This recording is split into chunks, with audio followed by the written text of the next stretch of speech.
বিমান বিধ্বস্ত হয়ে হাজার হাজার মানুষের ক্ষতি হয়েছে। অনেকগুলা ফ্যামিলির ছেলে মেয়ে নিহত হয়েছে। এবং কি বাংলাদেশে এই বিধ্বস্ত হওয়া বিমানগুলো এই প্রথম না, 2024 সালেও একটা বিমান বিধ্বস্ত হয়ে একটি পাইলট তাজা প্রাণ নিয়ে মারা গেছে। সেম কাহিনী আবার ঘটল। বাংলাদেশের কি উন্নয়ন শুধু দুর্নীতির খাতে হবে? বাংলাদেশের উন্নয়ন শুধু দুর্নীতি বা সাদাবাজদের হবে? এই যে বিমানগুলো আমরা চায়না থেকে নিয়েছি, আমাদের কি উন্নত প্রজন্মের বিমান আমরা দেখতে পাই না?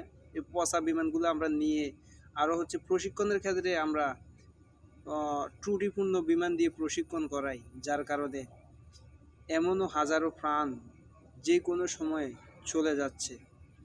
এটা দেখার মতো কি কেউ নাই? এতগুলা মৃত্যু যে হলো, এদের দায়ভার কে নেবে? কে নিবে এদের দায়ভার? এই ত্রুটিপূর্ণ বিমান দিয়ে কেন প্রশিক্ষণ করানো হবে? এগুলার দায়ভার কে নিবে?